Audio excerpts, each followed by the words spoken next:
You are now listening to The Perfect Prana with Kyah Ann. What's poppin'? What's good? You're listening to The Perfect Prana Show.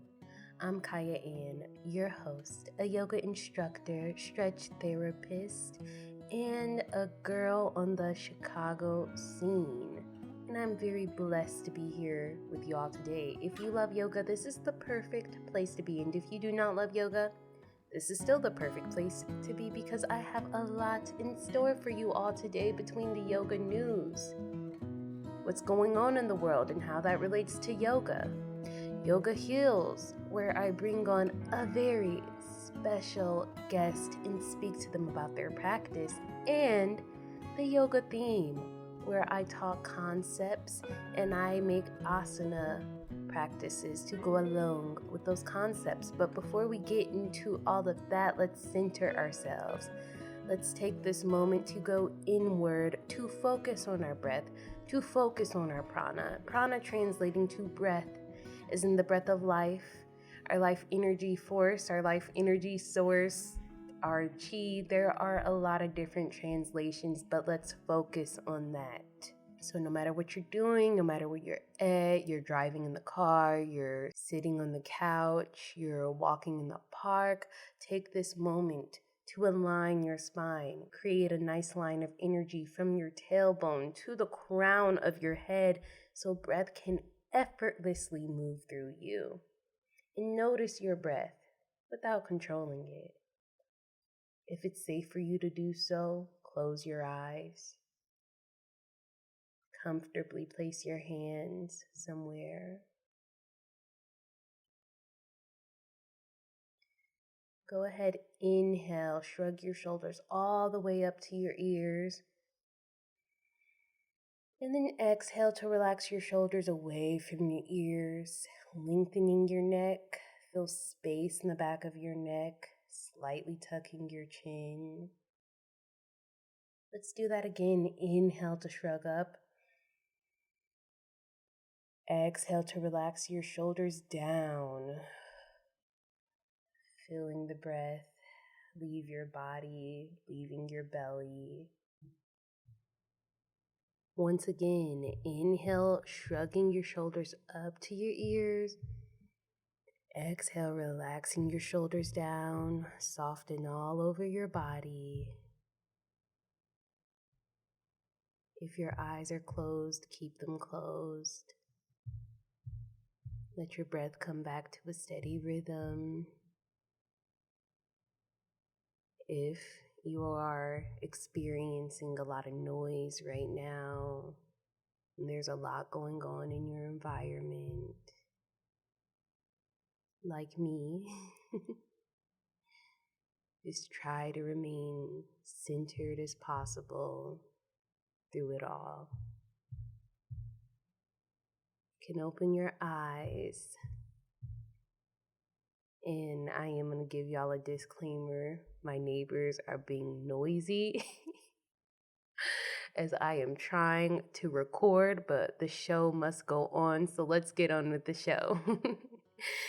Yoga news. This week's yoga news. Woman, 105 years old, credits yoga for improving her brain and her health. Daisy Taylor, who is 105 years old, has said the standing half moon pose gives her a good stretch. She said, I used to do yoga on the floor, but I mainly do it on my chair now. I love that she is changing with the practice and the practice is changing with her. That is truly a beautiful thing. Longevity runs in her family. She has people in her family that have lived to 100 and something just like her, and her siblings all lived into their 90s. So maybe they just have good genes, maybe they take care of themselves, maybe they live low stress lives. Here's what she has to say about living a long life. She said, my secret is when you keep waking up every day, have fun. Miss Taylor says she cherishes the life she has. I definitely enjoy my life because it's a nice life at the moment. She says the secret to living a long and happy life is yoga, daily stretching, and an appreciation for the little things. Contentment. She thinks yoga has improved her mind, adding that she has become brainier in her older age. It's really just that simple. And living to 105 is actually pretty long. Her sister is 103, so I guess longevity does run in their family. The average age of death in the US is 77 and a half years old. This is the life expectancy at birth, according to the 2022 statistics. She is 28 years past the average, which is pretty good, and she seems to have a pretty good brain, and she's able to do yoga with or without a chair. She said if she does it without a chair, she has to make sure somebody's watching her, just in case she does something to where she can't get up on her own, which is pretty good for being 105 years old. And the crazy thing was she's only been practicing yoga for like 2 years. So it really is never too late to start a yoga practice. There is no excuse to start taking deeper breaths, to put yourself in postures that offer you a stretch or that help you build up a little bit of strength and balance and focus. That's really the key to a longer life. And then also just intentional living, making decisions that coincide with living. There are a lot of people dying today, and it's tragic. I talked about death on Prana 4.5, and it's such a hard topic for me because it's scary. It's not something I've had to experience. I haven't lost anybody super close to me, and obviously I haven't died myself, so it's just a little bit of a scary topic for me. And it's something that's unavoidable for everybody. None of us can escape death. It's something that'll happen eventually, but I definitely think that there are a lot of deaths that happen that are preventable.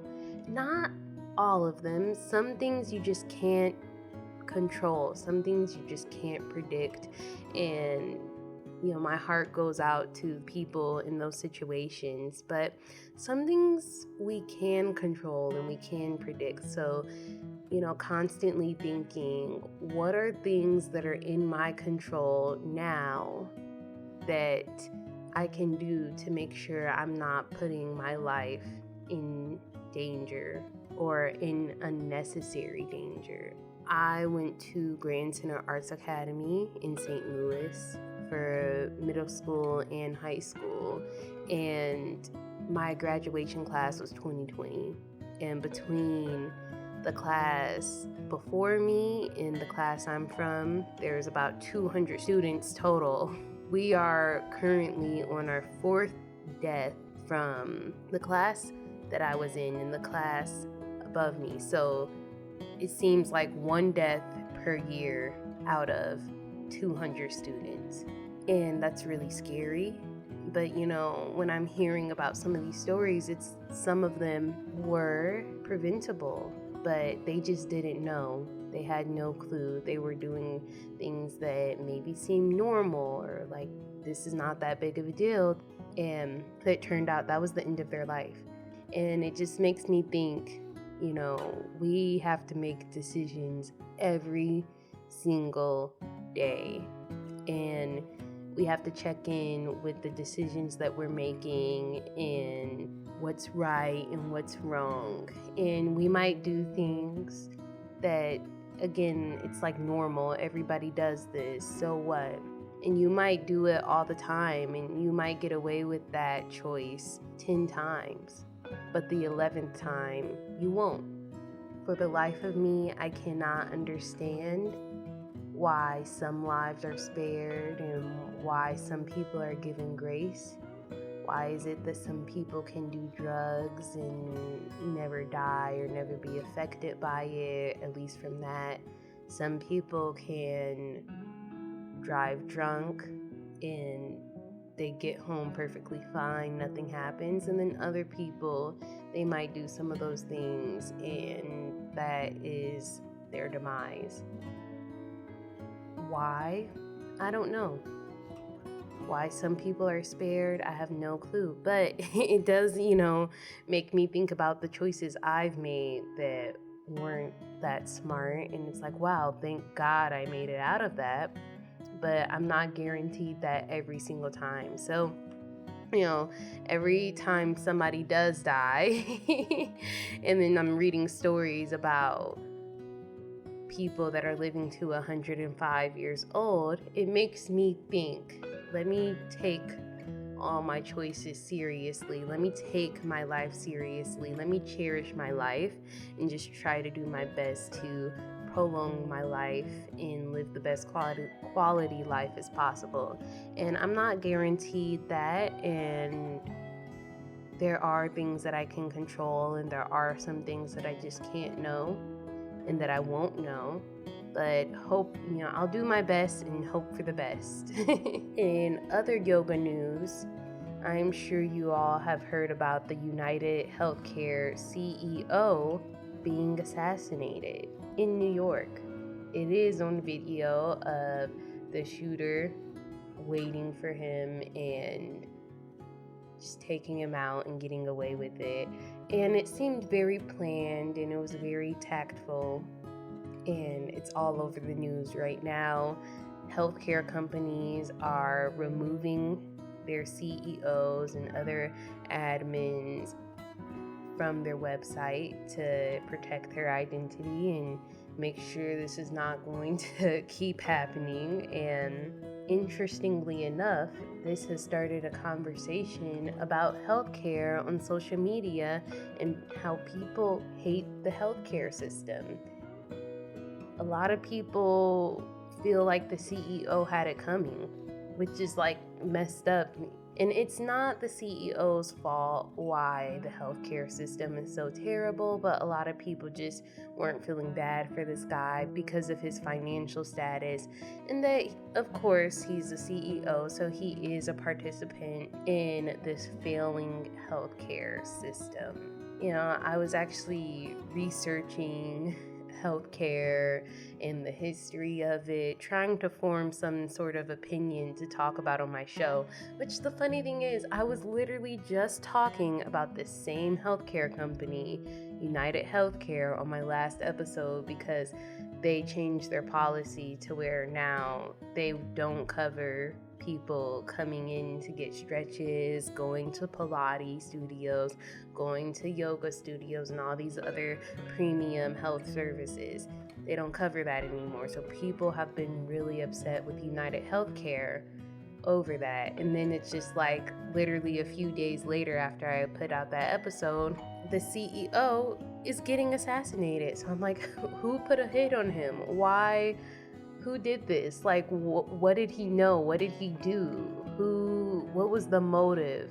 Anyways, I was researching healthcare and just like why people are upset with it. What are the issues with it? The issues with it is healthcare all around. It just costs too much. There are so many people going bankrupt because of medical expenses. And it's something that everybody needs. We all need some form of medical care at one point in our lives or another point in our lives. There are other countries that seem to be doing just fine and have great health care. Some people literally go to other countries to get adequate health care at a reasonable price. Really the main three components of the healthcare system in the United States are hospitals and physicians, the health insurers, and the pharmaceutical companies. And they all blame each other for high prices and rising costs because, everybody has to get paid at the end of the day. And that is just what comes with capitalism. It sucks. How could the medical industry be better And how could people in those fields still have their needs met and provide for their families and their lives while also still taking care of people? And those people that they're taking care of don't have to go bankrupt. There has to be a better way. And that is the question everybody's asking. And that's an issue the government is trying to solve or come up with different plans and acts and ways to provide reasonable, affordable medical care for people. And so I was thinking about this, and I was thinking, this is above my pay grade. There is no way. It's just capitalism. It's bound to fail. It's bound to fail at some point, where companies are way too invested in making money rather than caring for people, which should be the main goal, is caring for people. But that's what happens with corporations. It all becomes about being profitable. Doctors are expensive, but understandably so, because they invest a lot to go to school. They spend a lot of time in school. They spend a lot of time and a lot of money on school. And a lot of doctors are in debt.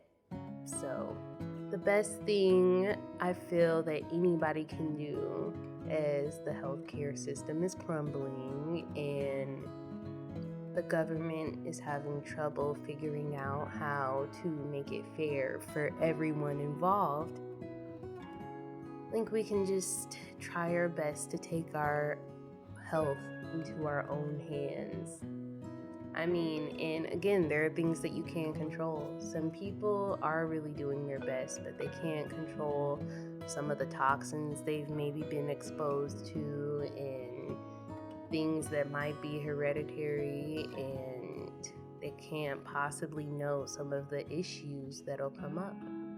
But, I think that everybody can just try their best, and we can just work to get educated on how to care about our health more so that we are a little less dependent on the healthcare system. Again, I think there are a lot of diseases and conditions that are preventable if only we had the knowledge and the resources to get properly nourished and how to move our bodies and what we should be eating, how we should be eating, how much we should be eating, when we should be eating. If only we could get that information out there, and maybe we wouldn't be dependent on doctors as much to tell us about our bodies. But, I'm saying that from a very privileged seat. There are so many conditions that I just don't know about or that I haven't had to deal with and I haven't had to face. So I understand that. But I definitely think that part of the issue is that a lot of us are just way too sick unnecessarily. And that puts us in a very vulnerable place for hospitals and physicians and health insurers and pharmaceutical companies that are preying on that sickness so they can charge us. It's so expensive to be sick, which is a travesty, but that is just the way things are in this capitalist society. So it's terrible that the United Healthcare CEO had to lose his life like that.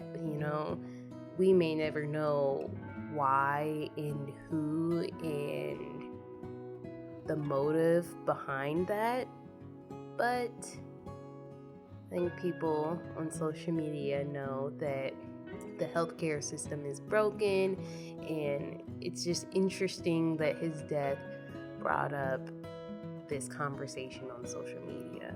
Yoga heals. This week's Yoga heals Kristina Bant. She is an LA-based yoga instructor and nutritionist specializing in power vinyasa flow. Kristina has a very fascinating path to yoga, and her story has so many pivots. It's amazing that she is practicing yoga and she's still sharing yoga with all of us at the level that she is doing it at.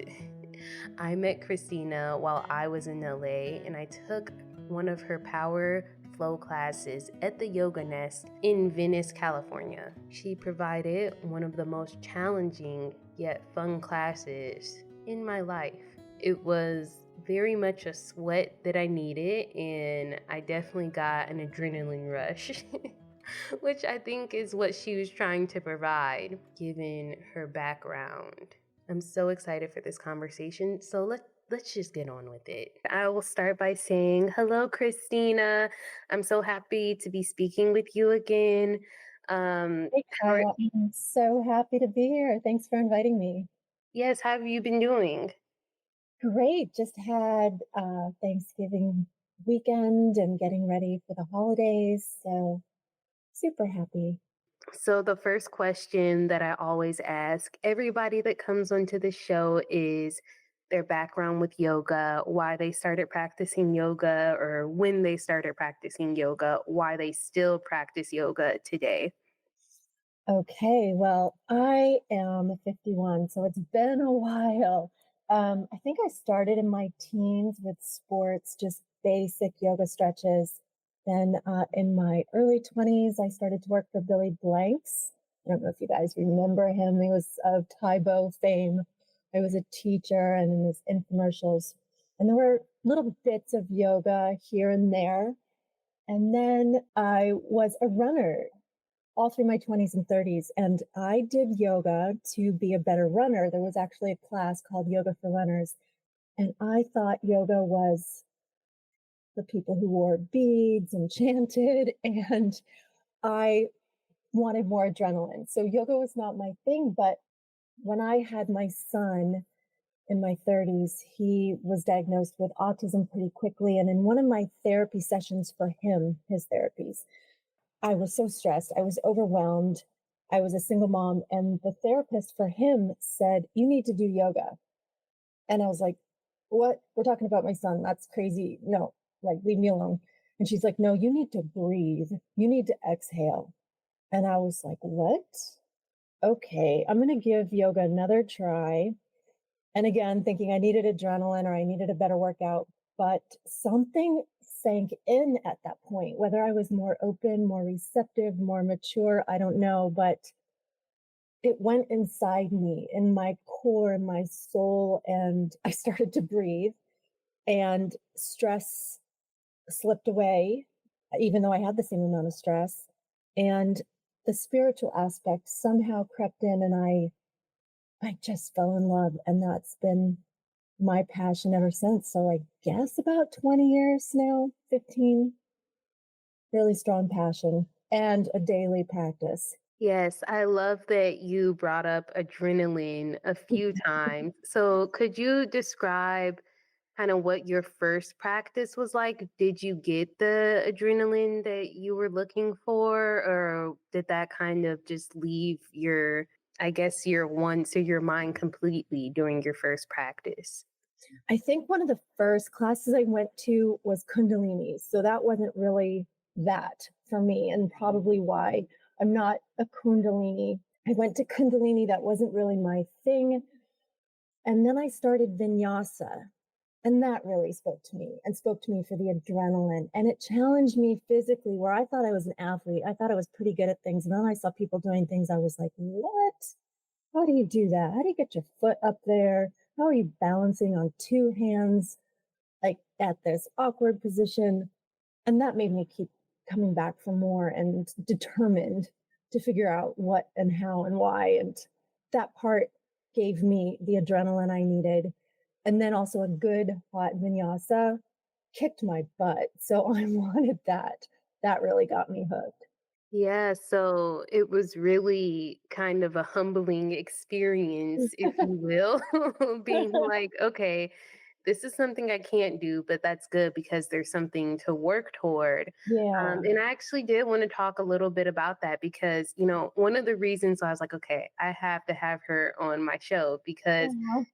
you taught one of the most challenging classes that I have ever took, and I've actually been in Chicago trying to find a class as challenging as that. I'm flattered. Just because I'm like, and you said to me after class, like, yeah, they hate me the first class, but they love it. They just keep coming back because it was like humbling for me. It was like, whoa, there's a lot of work for me to still do, and I might not challenge myself to the same level when I'm at home. I'll be very slow paced. Yeah, it's just not the same. It's like having somebody there, like, nope, we're doing this, we're moving, we're keeping it flowing. So, could you talk a little bit about why you teach such challenging asanas? Well, also, thank you. And I hope I also make it accessible because I don't want you to walk in and see some crazy pose or see me doing something and then go, oh my gosh, that's impossible and walk out. I want you to know, and I will tell you, this is how you can get there, and I'll give you the steps. Why I think is back to having my son, being a single mom, and my marathon mentality, which was if I can do this physically, I can train my mind to say there are no limits. There's no impossible in my mind. Everything else then becomes small beings. In a marathon, you may do 18 miles one day and then 20 miles the next day feels like nothing. And in yoga, you do crow one day, and then you add that leg all of a sudden floats up and you're doing flying crow. And it's like, oh my gosh, my leg just floated. It each day is easier and there is no impossible. There are no limits. So I love the mental aspect of that. And then all my injuries, overcoming my injuries also. And I hope that makes people realize there are no limits. Even when you're told by legitimate people, you'll never do that again. You'll never, or you can't. I don't want those words in our vocabularies. Yeah, so actually, I have a few questions for you based on what you just said, but Mm. one of the first questions that just came to my mind is that, how do you balance challenging yourself and mentally being limitless versus, making sure you're not hurting yourself? Like, where's the line for you? How do you balance those? That's such a good question. I think it's something I do struggle with every day, especially since I use the word broke my back. It's a much more technical, complicated thing. But in 2019, I broke my back. And I have a fear since then that I never had before. I think before then, and especially younger, you throw yourself around or you see a picture on Instagram and you're like, oh, I can do that. And you don't think so much of the consequences. And now I've had to relearn everything in the last 5 years from the ground up. I mean, I was face planting chaturangas. So I suddenly have this fear like, oh my gosh, the ground is 6 inches, or that's a hard concrete floor only 18 inches away. Even going up into my inversions now, sometimes I have an oh my God moment. Um, and I think the only way I sort of try to get over it, because I can't say I'm getting over it, is that consistency and practice and repetition, creating that safe space. I think anything we do in life where there's a fear element and nervous energy, create a safety place for you, a safe place, even if it's, in an inversion or in a crow, a pillow under your face or something like that. And then that repetition, then you realize, oh gosh, I don't need that pillow under my face anymore. But if you have any tips, I'm open to hear them. I mean, yeah, I've definitely, I guess I'm on a pendulum where I swing from one side to the other. And I feel like I'm just now in the place where I'm starting to balance out on that between like not doing anything at all and not challenging myself and running away from discomfort to being so extreme that I'm always going my max effort 100%, like, I'm doing the biggest challenge possible. And, now, I've swung back and forth a little bit, but I think I'm just now balancing out and trying to find the difference for myself between, like, yeah, this is a challenge. I'm not hurting myself. I like this is a good challenge. I feel good. But I guess something that I always tell myself or that I always try to keep in mind is that it should feel good. I did have a yoga teacher tell me that once in my training. We were trying to do something. I forgot what we were trying to do. I was like, well, how should it feel? And he was like, it should feel good. Like, I don't know, but Mm, that always stuck in my mind is that, like, oh, like all of this should feel good no matter what I'm doing. And I think that you can attest to that too. Like when you are doing these challenging things like running and you're doing your yoga practice, it probably feels good, but I think that there is like a fine line between like, okay, this does not feel good and definitely. it's different for Definitely. everybody. And I'm a huge believer in listen to your body. I've learned the hard way. I think as females, I don't know, maybe some men can speak up if I'm speaking incorrectly, but as females, we're often told like to compete on the big field, we have to power through it and act like the guy and grit our teeth and, not cry. And we ignore our bodies speaking to us. Our bodies speak to us through pain, and we have to listen. And there's the difference between, like you just said, the hurt so good, like a good stretch, maybe in yin, and then the, oh my God, that's actually a pain. Whereas you need to listen to that and accept those limitations and realize your body is trying to tell you something. But I also think we go in waves. So I think I had like a year recently where I wasn't pushing myself. I needed to sit in my space and maybe I plateaued and I wasn't going to challenge myself. I had a couple old injuries flaring up again, maybe hormones shifting, some illness, and I just needed to be in my current space. And now I feel like I want to challenge myself again, go back to some of those poses that were sort of eluding me. So I think allowing yourself those waves as well, know when to push yourself, know when to sit and relax and be where you're at, be in the present moment. Yeah, and I'm guessing that it really is intuitive. I literally just one of my last conversations I had, I kind of asked her something similar, what if you're at a point where you don't feel like doing something that you in your mind you think that you should be doing or you should be doing, it's just like give yourself time to not do it. If you're Yeah. not if you don't feel like doing it, just don't. Give yourself time and just stay observative. Those are definitely good ways to just cope with that because it definitely we all go in waves, and I've noticed that with myself. It's like sometimes I feel like sprinting and then sometimes I feel like strolling. It just Mm, depends. that's such a good analogy. Yeah. So I actually wanted to ask you too, do you mind talking about how you injured your back? I was definitely drawn in when you talked about this in the yoga class that you taught. You said that you had this back injury and you were told by doctors that you would never be able to forward fold again. And then you did this super deep forward fold. And I'm like, what? But I don't think I caught exactly how that happened. I am happy to talk about it. And I love to talk about it because it gave me a gift of learning so much about our bodies and healing and correct form. Because, like I said, there was a time where I'd see an Instagram picture and I was just like, I'm going to get my foot behind my head and whatever. Um, so I've always been an athlete. I think as a child, I skied moguls, I jumped horses, huge jumps in fields on horses, I don't know, 10 times bigger than me. And then I became a runner. And in my last year of running, 2018, I did a marathon every other week, 22 in a calendar year, which is, I've been to therapy. Don't worry. One of my first doctors was like, what are you running from?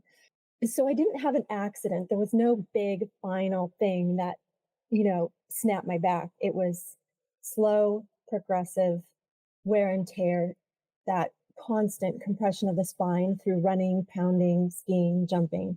Um, I had several vertebrae that were shattered, and then the discs in between were first herniated, then compressed, and then ruptured. And the final was three ruptured discs compressing on my L5 root nerve. So my right leg went sort of paralyzed, and the broken vertebrae, it was all in my lumbar back. And because it was gradual, this is how crazy it was.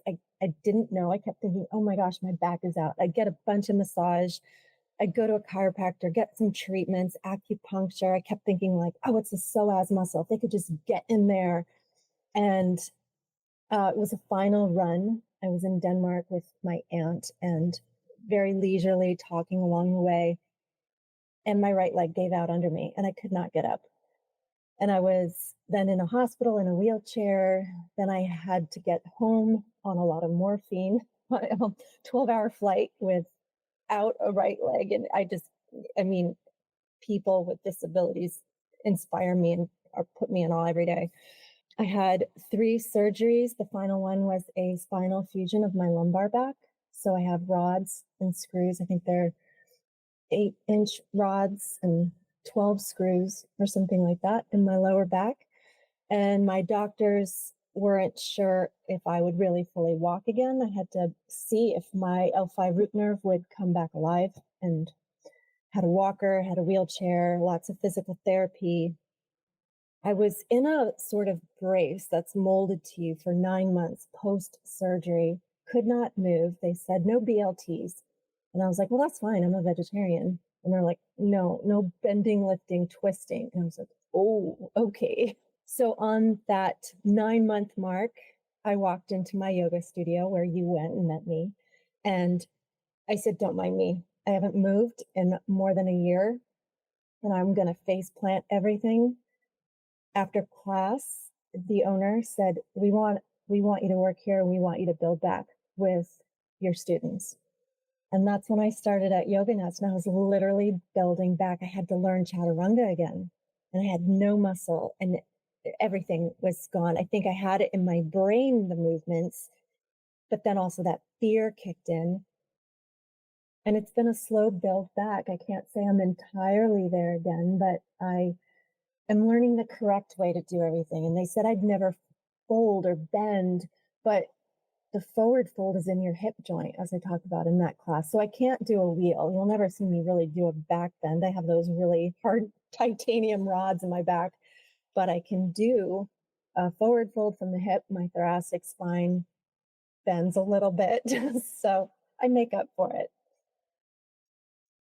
Wow, that is an extremely traumatizing thing to happen. You're just It was. And I think the psychological part of it was the biggest part because my last doctor said, I'm going to need to learn how to not value myself based on my physical accomplishments. And that was like a mind blowing, like explosion, brain matter on the floor moment right there. Like, what?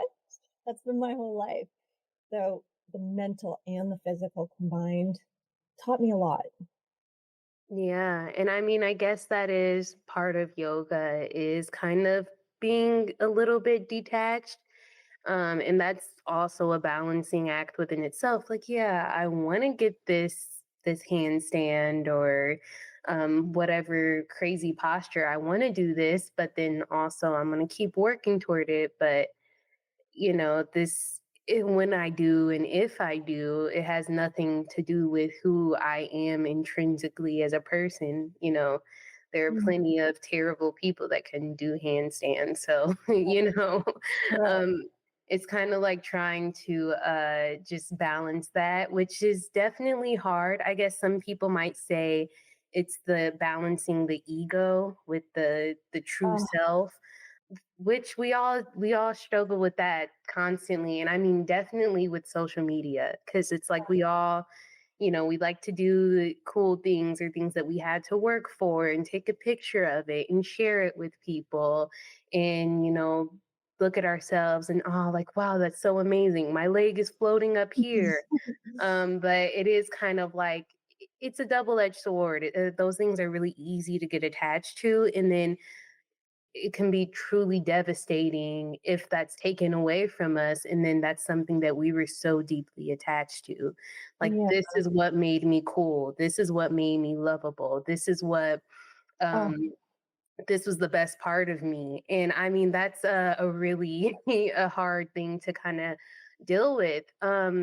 So kind of when that happened and maybe you were a little bit attached to some of those postures and you were thinking this was the best part of me, how did you shift your mindset, and like what is something that you've decided is the best part of you now?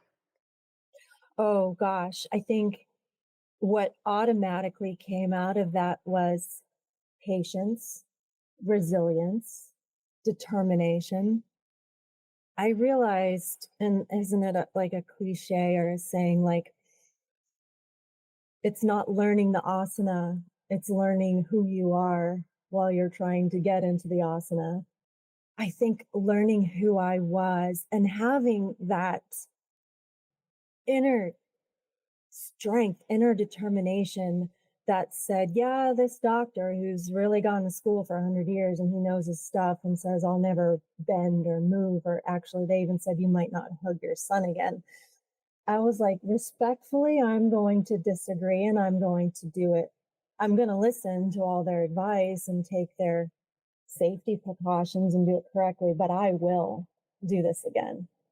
And I did finally get into a scorpion again. I can't touch my toes to the back of my head ever again. And I saw your beautiful flip grip on Instagram and I'm so jealous. But yeah, so I think I came up with like a new purpose and finding that deeper part of yoga that it didn't really hit me before, that spirituality and that, yeah, I don't know the word for it, but kind of, I say, like, if anything, just sit and breathe. If you don't do my class, and sometimes I admit it's a bit much, if you can sit in child's pose and you stay to your inhales and exhales, I will say you've been the best student in that class that day, because it is about the breath and knowing what your, like you said before, what your body needs at that day. So I think learning that was the deepest part of my whole journey. And I'm 51 and now I sort of teach this longevity part of yoga, which is keeping what we have, keeping our healthy spines, allowing our spines to lengthen and bend correctly and use it into old age, keep our joints. So I hope, I mean, I'm probably still learning, aren't we all? The learning never stops. The I know. learning never stops. And I've definitely had to come to terms with that. There's definitely always more. You can always go deeper into the topic of yoga, into a The yoga best, practice. it's the best part of yoga. It's like 5,000 years of information. We'll never get to read all of it or learn all of it. Yeah, and that is something that's really cool about it. It's just because it's always exciting. Learning is exciting when you're getting your first steps, even like watching your children grow up, or if Mm, you have a son, I have siblings, and kind of seeing them be able to say their first words and being able to take their first steps. There's nothing more exciting. We all, gather around them and cheer them on, and we're like, "Wow, this is so cool." And it's like, we can do all those things very easily, but it's still just so cool.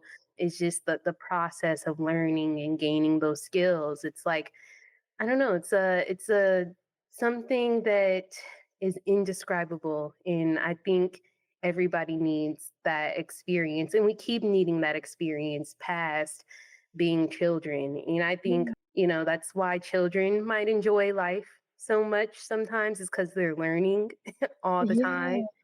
yeah, Everything yeah. is so new, and then we get older and we kind of some people just stop learning, and Mhm. that kind of makes life unexciting because it's like everything's the same. I already know everything. I already know what's going to happen today. I've already done this, this, and this. And it's like, there's just so much more to life. Yeah. And even in the simple little things, like maybe you don't want to go into an inversion, but taking half moon and opening up your hip a little bit more, opening up your shoulder a little bit more. Sometimes those little tiny adjustments totally give me my buzz for like a week. And that's also learning. And, I hope all those people out there that are like, oh, I don't want to do handstands or I don't want to do flying crow. Yeah, but if you're in Dakasana, airplane, and you can just adjust your stance just a little bit, let your heart shine forward a little bit, let your foot reach to the back a little bit more. Those little fine adjustments are also learning. They're also building. Yeah, because it'll eventually feel totally different, and you can like Mm. always reflect on how it used to feel Yeah. versus when you learned another cue that kind of just completely changed it. I'm Mm. still learning about back bends as somebody with low back issues. Oh gosh, So don't talk to me about that. I'm still like, wow, this back bend feels totally different when I just added this one little cue and my back actually feels good and healthy and strong. Oh, you keep That's doing that because that we don't get to trade in our spine. I was very lucky. We don't get to do that more than once. So yes. All right. Well, thank you so much for sharing your injury with me.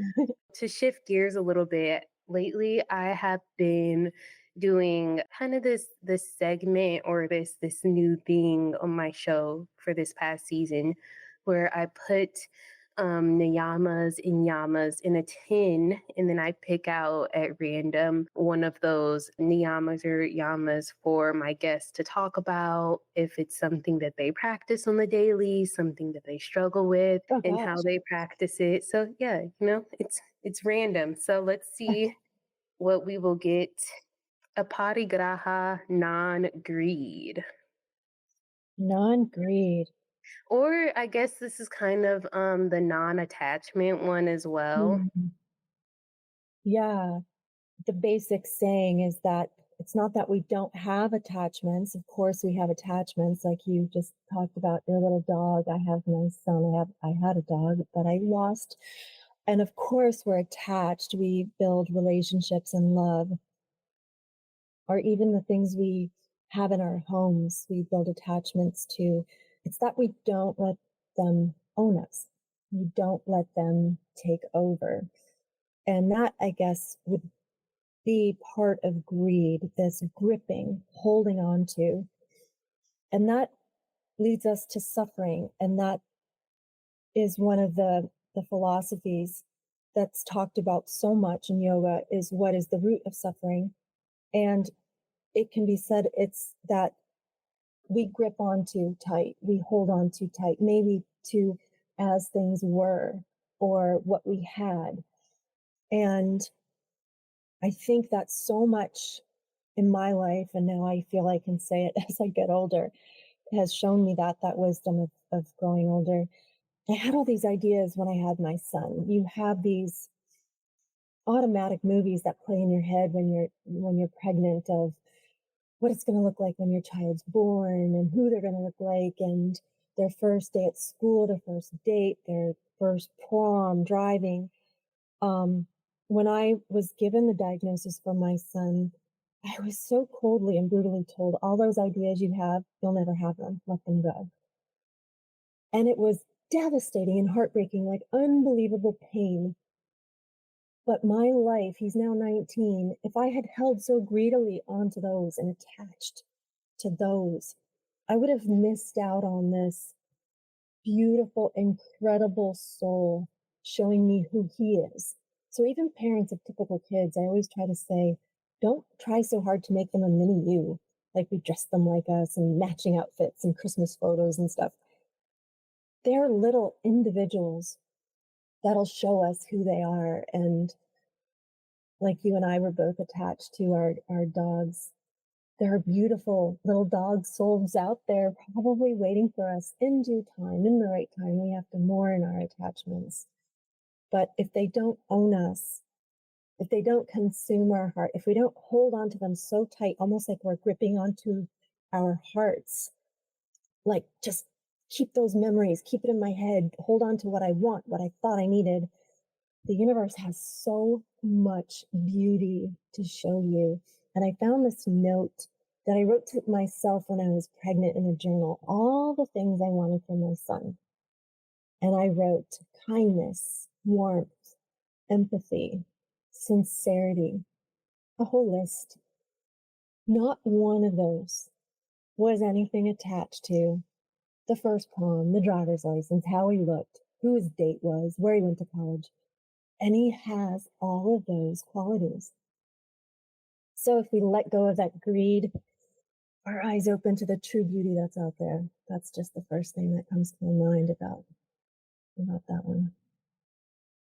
Yes, I love that quote that kind of just about you owning things and not letting things own you. Yeah, exactly. Yeah, what does that look like exactly if your things do own you? How could that manifest into life? I think that you're so determined to make it what you want it to be and picture life how you want it to be, that you're not open to the new ideas that you have never even thought of possible. I think holding on to things can often be the same as holding on to ideas or concepts. Like I held on to my idea that my physical body was my worth. I think my physical body is pretty good, but I think my worth is in so much more now. So I think maybe not gripping so tightly onto anything, whether it's an item, material, possession, or a concept or an idea. And we have these ideas and boxes we do think in, unfortunately. And if we can sort of step outside the box, even visualizing that, like, what does that other person think? How do they see the situation? I think that's a huge lesson for our time we're in right now, trying to understand each other. We're in such a crazy time in our country. Maybe we need to not hold on to each other's resentments, pain, hatred, ideas so much. Yeah, honestly, that was very insightful and something to think about is just non-attachment. It doesn't apply to just being like certain objects, or it doesn't apply to even just yoga poses. It really does apply to anything, and it could be an idea or Mm, something like things have to be this way. This is the way that believe I me, set it because up. that's what I struggle with so much every day. It's because, I wanted this outcome and it's not that outcome. And now I'm hating everything. So believe me, I struggle and I'm trying to find a way to deal too. Yeah, and I guess that is part of kind of being like easygoing. Some people, and that is a quality that I love in people where, something I've always thought like, man, I really love being around that person. They're so easygoing. I Mm, couldn't do this, but they were like, "Oh no, it's cool. You're fine. We can do this instead." Or, and I've always appreciated that quality in people. And it is something to think about like, maybe I can possess this quality more of being just kind yeah. of easygoing and being able to kind of just roll with whatever is, not what you wanted it to be Mm, or what you thought it was going to be. This is just what the situation is, what the circumstances are. And, I kind of have to make peace with that.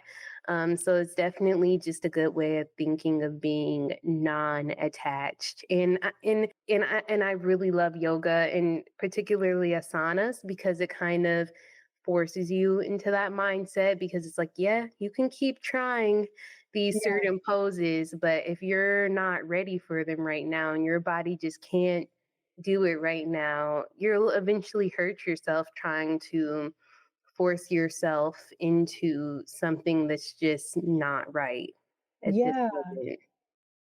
And isn't everything in yoga just sort of a metaphor for what's off our mat? Literally, it is. And that's why I can talk about it for I know, me too.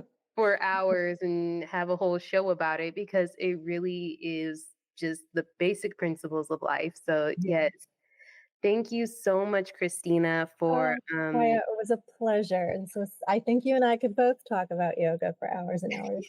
seriously. But before we go, I always ask my guests to lead us through a quick pranayama of their choice, just a few cues, a few breaths. Okay. I'd like you to sit comfortably in your seat, have an upright spine, feel your spine lengthen, and close your eyes.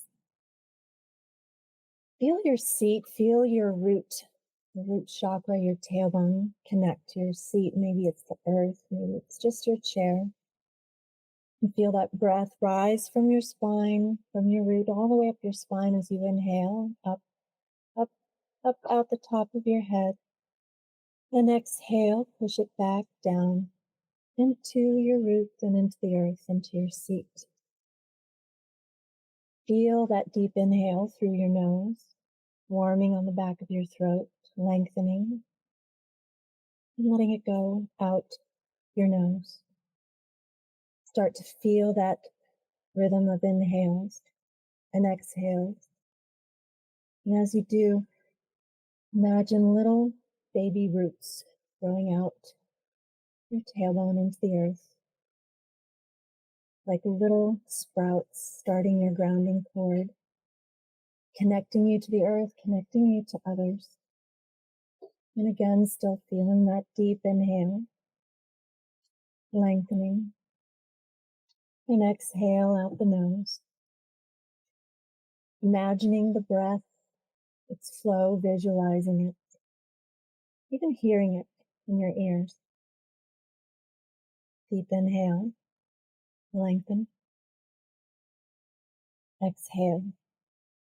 And now as you have your eyes closed, you can sort of look to that third eye space. Let all the chatter go, quiet, only hearing the breath. I want you to think of one thing, one something, someone that you feel grateful for right now, the first something that pops into your mind. And picture it so vividly in your mind's eye that it's real. And let everything else go. So that's the only thing in your mind, giving it space, recognition, acknowledgement. We don't always give time for it. And as you're looking at it, see if you can pull your senses inward. Can you reach out and touch this something? Can you lean in and smell a fragrance that feels familiar? Do you feel temperature on your skin, warm, cool, breeze? And as you've pulled your senses inward to this something or someone you've felt gratitude for, recognize emotions that seem to come to the surface. Maybe happiness, maybe peace, maybe you can feel tension slip away and a smile come to your face. And maybe feel your breath deepen, your pulse slow. Keep picturing the something, someone you're grateful for. And then you realize you're in your gratitude space, the happiest, healthiest vibration you can be in. Feel the blood flow through your skin, through your blood, through your body, carrying those gratitude vibrations. And this is where the magic happens. Cells repair, healing happens. Your body recovers, your mind recovers. And all we've had to do is let the chatter slip away, let the thoughts, the to-do lists slip away for a moment of quiet breath. coming into our third eye space and back into our hearts. This is always yours, always there anytime you need it. So take a deep breath from your root chakra again, all the way up your spine as you inhale, and it floats out the top of your head. Exhale, push it back down into your root, connecting you to the earth. And now your grounding forward is deeper, branching roots. We have our roots anytime we need. We have our breath. We practice our breath. We have hearts full of gratitude.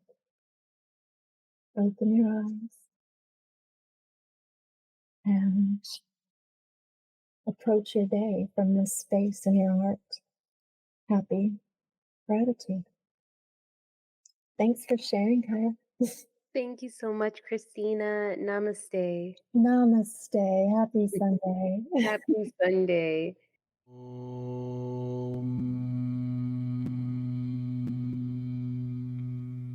Listening to the Perfect Prana Show, available on Apple, Spotify, and YouTube. If you'd like to connect with Kristina, I'll be putting her information in the show notes. To connect with me, follow me on Instagram at ConsistentlyKyah, consistently spelled with a K, Kyah spelled Kyah.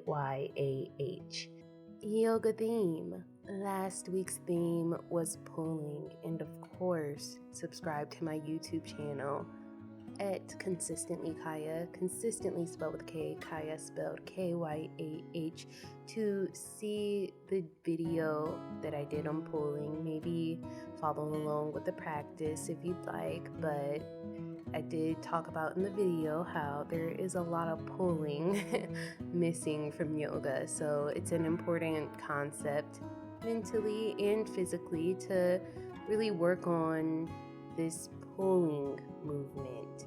This week, the yoga theme is expansion, expanding outward. I did do a theme on going inward, but this time I want to focus on going outward. And to me, that's synonymous with expanding. This is something that I've taught before. I have based a few of my classes on this idea of what are things that kind of mimic expansion. And I do think that this is an important feeling, to feel like you've expanded physically. You know, everybody wants to feel taller. You want to feel a lot of length in a yoga practice. Personally, there are movements that I've done in yoga or postures that I've done in yoga where I'm like, this feels very restrictive. This doesn't feel good. But, you know, as I've continued to practice, I have created more range of motion and flexibility and just more space for me to move, which is offered me a lot of surprises in my yoga practice. And I've done things where I'm like, I never thought I would be able to do that, but you know, I just had to keep practicing and create space for that posture in my body. And when you have the space to expand, it feels good. Personally, I've decided I don't care where I live, I have to have a lot of space because I need to be able to move freely. Sometimes, you know, and I've realized in the spaces that I have lived in, maybe I did have a lot of space. It was just all my clutter that I had to clear out so I can really experience and enjoy the space that I'm living in. You know, I've had that thought, my room isn't big enough. This isn't big enough. But maybe it is. You just have to create space.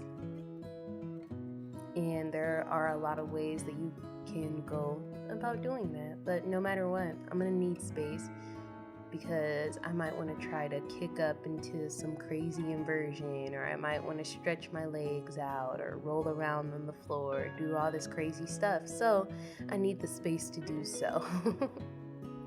And I definitely will be making an asana practice that I feel helps create a lot of space in the body. Thank you all so much for listening to my show if you've made it this far. With that being said, the light and darkness in me bows to the light and darkness in you. Namaste.